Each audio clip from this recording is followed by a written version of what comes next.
We had some pretty big news last night in the NBA world.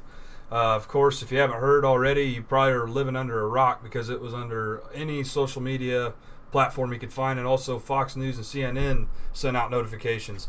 LeBron James leaving Cleveland, obviously, go figure. We called that. We knew where he was going to leave, just didn't know where he was going to go. Signed with the LA Lakers for, what was it, $154 million for 5 years, 4 years? 4 years, I believe. 4 years. 4 years. Big news for LA. They got their first max deal, but PG though also opted into his contract. Or He opted out of his to sign a max deal with the Thunder. Yeah. So that kind of leaves some stuff up in the air for LA. 137 for PG, which we knew that the Thunder could offer him more money than anybody else. We just didn't know if he would want to come back with Russell Westbrook and Carmelo Anthony, which really makes you wonder because the payroll for that OKC team is now to the point where you look back a few years ago when James Harden left over $4 million. Not $4 million a year. This was $4 million total. And the owner said, no, we'll give the money. But on top of that, they end up keeping Melo. He opts into his player option. And then we have Paul George re-signing with OKC. And then we also have Russell Westbrook that got his extension last summer. So we'll have he clearly enjoys OKC. He loves the fans. We know that. But I guess he enjoys playing with Russell Westbrook, and he wants to run it back. So we'll see what they can do. We know they got bounced in the first round this year by Utah Jazz and the upcoming Donovan Mitchell. Should have won Rookie of the Year, by the way, but that's an argument for a different day. LeBron, that max contract, Tyson. We knew it was on his radar. Mm-hmm. We just didn't know who would be going with him. And now that Paul George isn't going to be there, the Spurs are kind of being stingy with Kawhi Leonard right now, not really taking offers, asking a little bit too much. There's talk of DeMarcus Cousins, Tyreek Evans. Who do you think is going to end up with him in L.A.? Well, back to Kawhi Leonard for just a second. That's kind of what I said. I think San Antonio knows what they got. I think they're going to try and stretch him for a year, even if he doesn't want to play for him. I think he'll, but I think they're going to end up holding on to him, and they're not going to. But as far as DeMarcus Cousins goes, I hope he stays with Anthony Davis down in New Orleans. I love that tag team they got going there, the two big guys, Twin Towers, wreaking havoc on everybody. I think they got a really good shot if he's healthy and they keep on going, so I'd like to see him stay there. I know LA is doing a little bit of recruiting for him right now, trying to get him to come out there with LeBron. That would be another great matchup. Two big guys, physical, both like to be down under the rim. They could absolutely just dominate teams with those two down there. But it's been a little wild so far. Lots of signings, lots of teams. Like you said, there's a lot going on with the Lakers and LeBron. I think they'll keep on trying to make moves. They're trying to make things happen, fill in a supporting cast around LeBron now.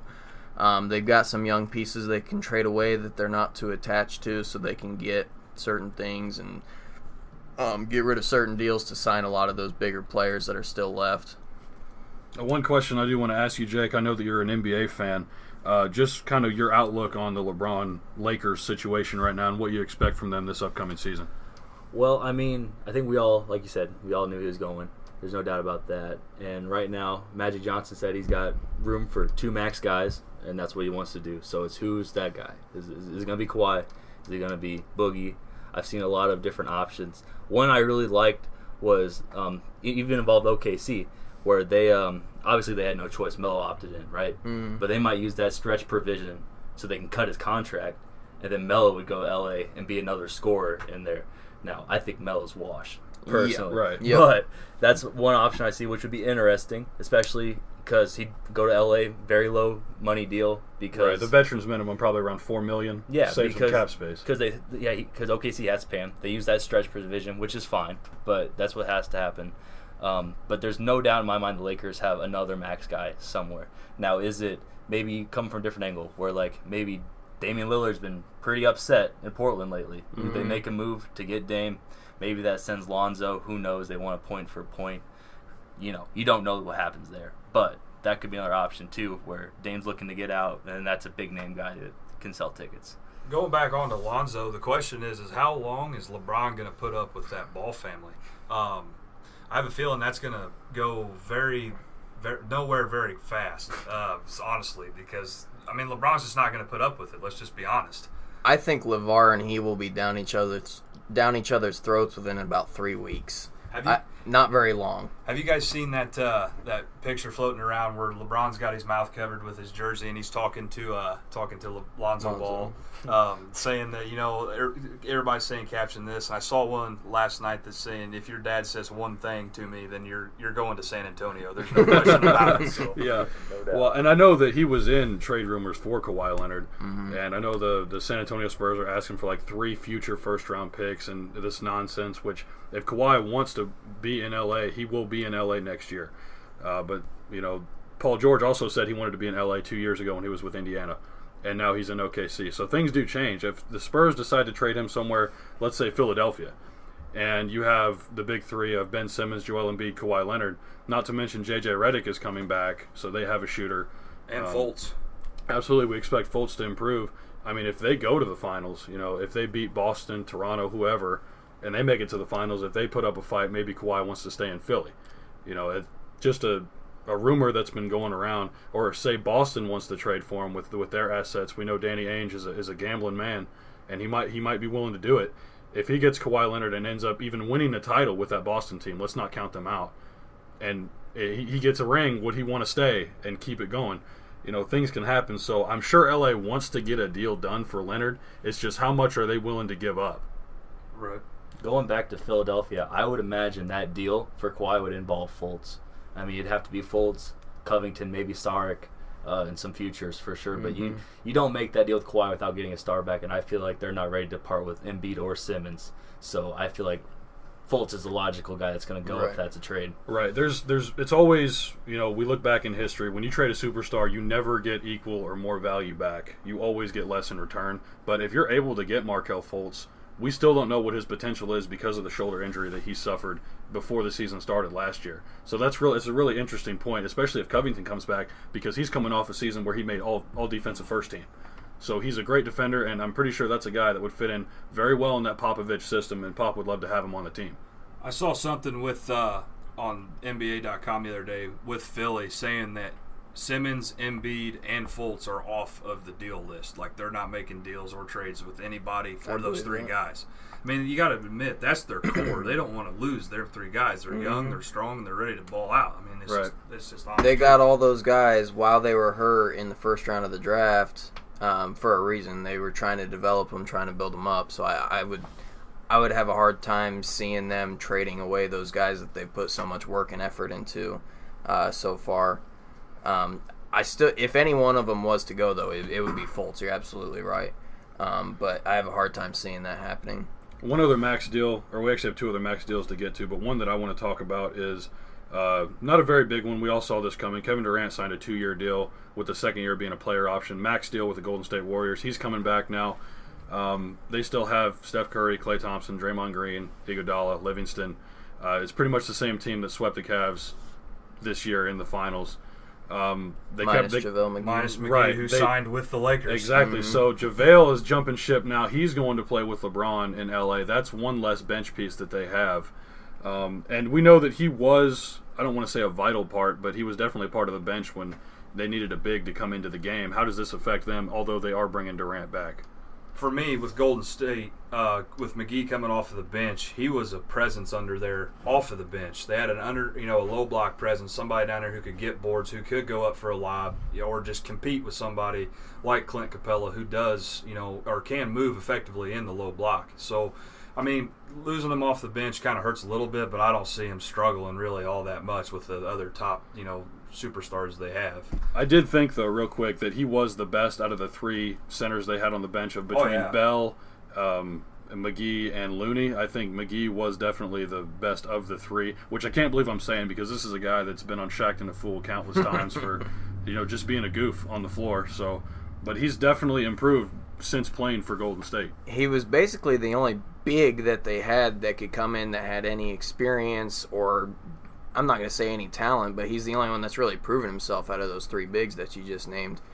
So losing him, it definitely hurts their center position in general, but I don't think it hurts them too bad. He, like you said, he was a fill-in role piece. He was a good guy to have when they went up against a team with a real large center like Clint Capella and the Rockets or teams like that. or DeAndre Jordan in the Clippers, but he's not a vital part. They've basically switched over to small ball already, so I don't see it really being an issue for them. And they're still the Warriors with them 4 daggers they got on the outside, so I don't think it'll be too big. I've heard some talk about maybe, since the Nets they traded for Howard and cut him, that maybe Dwight would be a guy that would end up there. Now that would take a lot of ego reducing out of him. Understand his role, but Dwight's never a guy we consider someone to mentor young guys. But No. I mean, maybe, who knows? But that's something I've heard. They go for Dwight for a veteran minimum, and then he just blows up all the chemistry. Who knows? I doubt he'll take that veterans minimum. I don't think he will, but if he does, because he thinks it'll be a free ring, which Right. ends up retiring. Although I still think either way he'll end up in the Hall of Fame somehow. Yep. I think this is a guy that, like you said, if he does sign with Golden State, I think there's going to be chemistry questions. There's going to be not only questions within the locker room, but with the coaching staff, with the fans, and not what Dwight brings to the table, because we know that he puts stats on the sheet, and he's done that his entire career. But ever since leaving Orlando with that back injury, he hasn't been the same player. Soft. Especially being a guy that plays back to the basket in a league where 3-pointers are more prominent. So it'll definitely be interesting, and he probably needs to hang him up here pretty soon, and not because he's talented, but because the league doesn't need him anymore. He doesn't need players like that anymore. One of my favorite signings, I know we've got another max deal to talk about, but my favorite signing that I've seen so far is Doug McDermott to Indiana for 3 years. Good pickup for Indiana. Get another guy that can shoot from the outside, Dougie McBuckets. Oh, yeah. I'm ready to see him start raining stuff, help out Oladipo some, and the other guys over there. But that's been my favorite pickup so far, the free agency. I just want to add something on McDermott real quick. The thing about Dougie McBuckets is that he is a certified journeyman in the NBA now, especially ever since he left Chicago. Where did he go? After Chicago, OKC. OKC, and didn't he go somewhere else after OKC, or he got traded? He went to New York. Okay, yeah, that was in where that he was at. Enes Kanter trade. Yeah. Okay, so he's been on 3 teams now. What's he been in the league for? 4 seasons? 4 or 5 years, yeah. So he's a certified journeyman, but I'm excited to watch him in Indiana this year. Well, and Pacers. it's great that he signed a 3-year deal with them, so we might be able to find some stability. We know that, unfortunately, especially for me and Cale, because we love Lance, they let him go. I believe it was yesterday. It was yesterday to L.A. Yeah, he's going to play. The LeBron Whisperer is going to play with LeBron in Los Angeles. How do you see that turning out? Man, that's gonna be interesting. And this is just me, but I get the funny feeling that it's gonna work out. And I don't know why, but I feel like him and LeBron, they'll kiss and make up and be like, yeah, I'm sorry, LeBron, I didn't mean to blow in your ear, Yeah. I was just trying to whisper some sweet nothings. I didn't mean nothing. It's all right. Well, and we know that he's a competitor, and LeBron likes those guys because we know that the Cavs signed Kendrick Perkins, who is also an instigator in the league in his days, and especially in Boston. So if he has one of those guys on his team now, he has a guy that can disrupt the other team, get inside their psyche, and other things like that.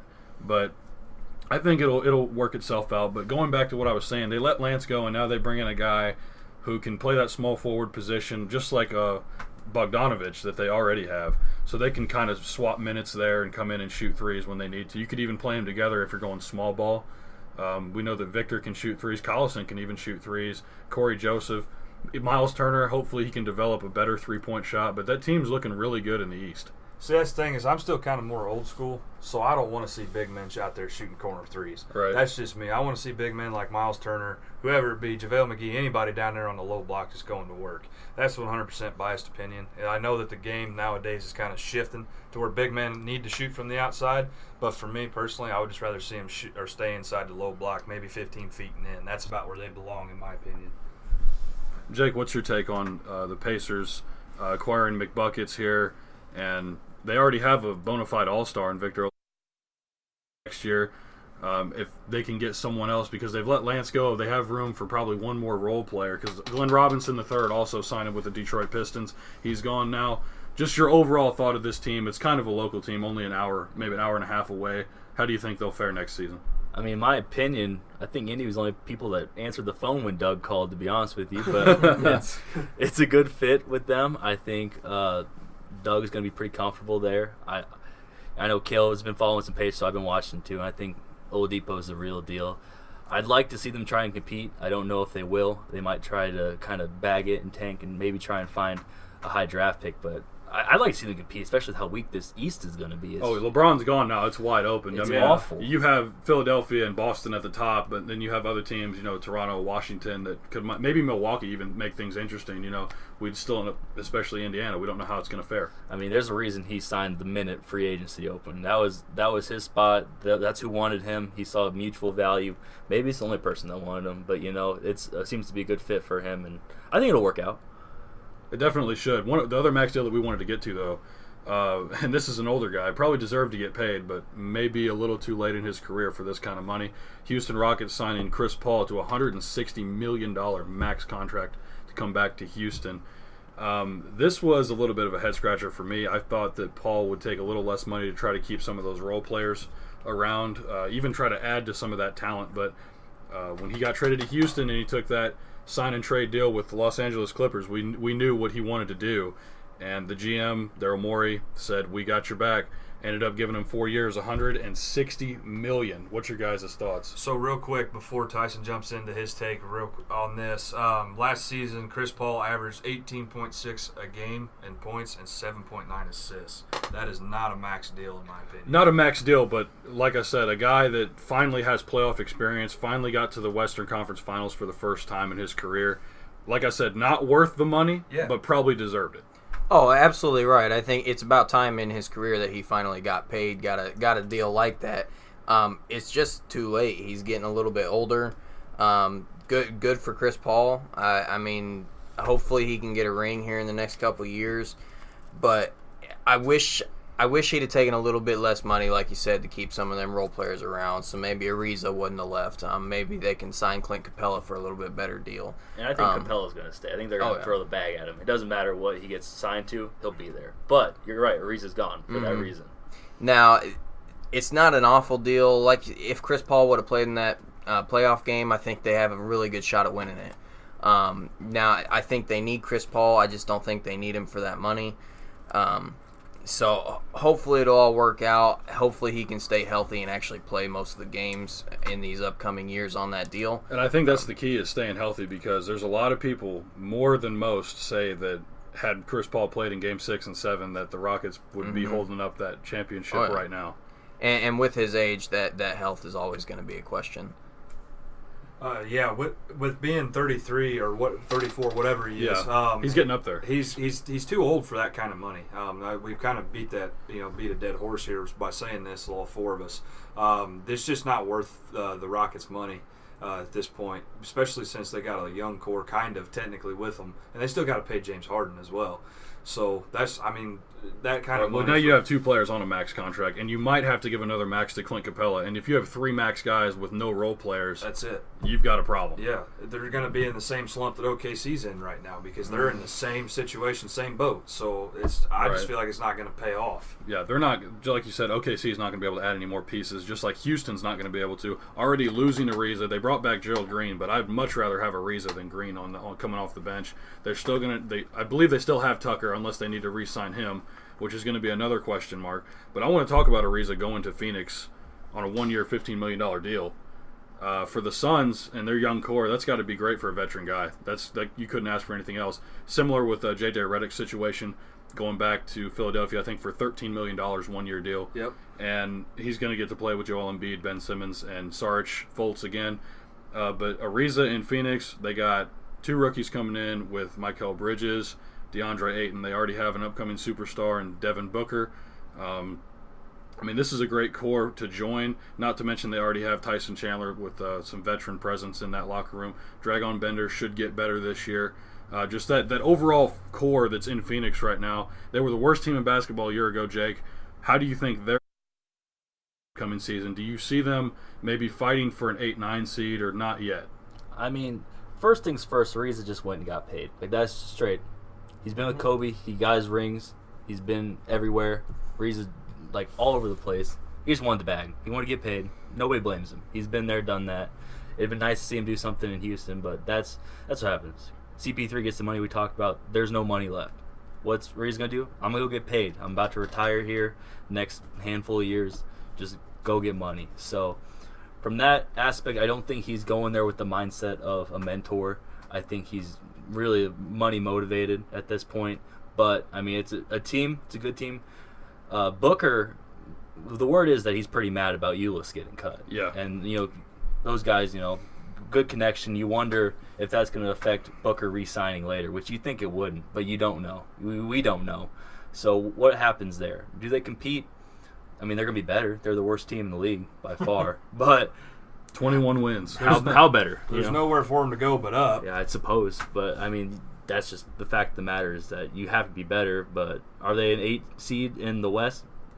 Doubt it. I mean, the Lakers just took a playoff spot with LeBron James, so I'd say probably not. I mean, even you have bad good teams like the Timberwolves that we love here. Like they're a bad team that's good. That's a 3 seed in the East, but they're fighting for 6 in the West. So there's time to develop, and it's not right now for those guys. But it is what it is. I want to get to one thing real quick before we get to the last couple free agent signings here that we want to talk about. What I want to ask you, Jake, is now that the West is so loaded, the past couple years, past 2 or 3 years even, the NBA and the commissioner, Adam Silver, have discussed getting rid of conferences and changing the playoff seeding instead of 1 through 8 in each conference to 1 through 16. Mm-hmm. Now, obviously, there's the logistics issues that come up with that, but would it just be overall more entertaining and better for the players, the league, fans, everyone, if they just went 1 through 16? There's a part of me that likes tradition. That's like, you got pick your conference for a reason. Go win your conference. You can go get the finals. And then you never know what happens to you in the finals. But the fact of the matter is you don't see 8 seeds in the finals. This is a fact. So what gets the best competition? I don't know. Like I said, part of me, I like the old style. You go do what you got to do. We've done it. This is how it works. But what do you want? Do you want better competition? Do we want to see the Game 7 Warriors-Rockets to decide the finals? Absolutely. I mean, it's a better game. Like, Game 1 was competitive for the finals, and then JR decided that it was no longer finals.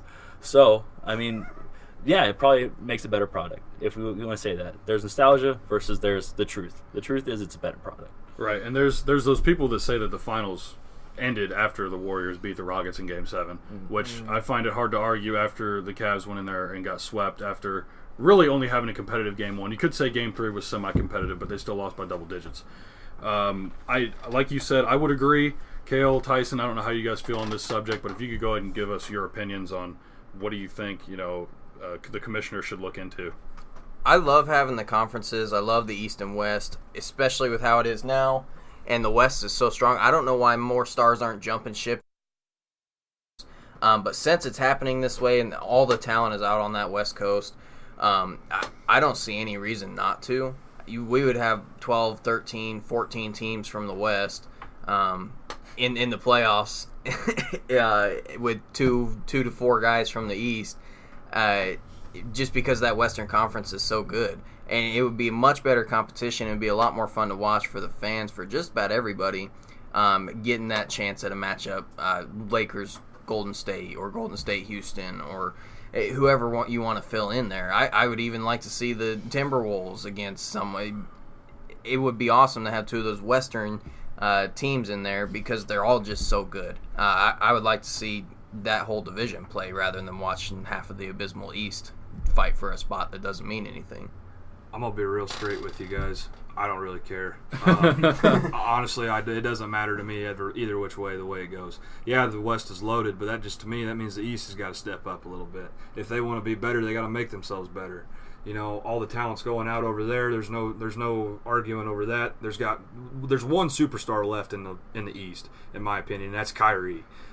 So if they could counterpoint, Giannis. Okay, well, upcoming. Giannis, yeah. The only one that's a true superstar currently right now in my head is Kyrie. So if they want to switch this playoff formatting the way they're wanting to, I personally don't care. I would like to see it. Tradition's tradition. I'm a traditionalist, so you can't beat it. But I don't know. I don't have a very good stance on this to give a very biased opinion either which way. I'd like my Bulls to catch an 8 seed, though, so we should probably keep it the way it is. Keep it the same. Yeah. Yeah, and I think they probably won't. And the logistics argument of it is mostly that, what if you get a first-round matchup between Portland and Orlando? You got a big problem. You got to fly 3,000 miles just to play each other. But then other people say, well, what if you get to the finals and it's Golden State and LA and you can take a bus to the stadium? So there's your logistics for you. Some people say that it would work itself out, and other people say, well, it'd just be too much money. Either way you look at it. I personally would like it to see it go 1 through 16. Do I think it'll happen? Probably not. That's probably just too big of a change. And if it didn't work out, then they would have to revert it back to what it was. That's a drastic change, too. I mean, they have to rework how they, television schedules and everything like that as well. So, I just don't think it's feasible for the NBA to get that done, even within the next 5 years. I just don't see it. Real quick, a couple more that we want to get to. Derrick Rose signed the veterans minimum $2.1 million with the Minnesota Timberwolves. What do you guys think about this? I mean, it's a 1-year deal. Do you think this is just kind of like a – go ahead, Jake. The biggest thing for here is D Rose gets paid by Adidas. That's what matters. He's getting just by being on a roster. Doesn't have to play, doesn't have to do anything, gets paid a lot of money. That's all it is. I mean, Tibbs, he owes you one, Go get paid. We'll sign for the better minimum. Do you think that he's done after this year? Do you think that he'll hang him up after the season's over? I mean, there's more years to that Adidas contract. It's just how long will an NBA team actually think he's a usable piece on their team? Right. Well, with that said, do you think Tibbs will keep him on the roster as long as his contract with Adidas is in effect? I think he's just trying to run back the whole 2011 Bulls. Everybody, Noah's going to be done getting paid by the Knicks, bring him back. Deng's going to get traded, sign and trade, get him. He's just going to run it all back, and it's going to be disgusting. Maybe sign Carlos Boozer out of retirement. Yeah, his hair is probably still not there. That's fine.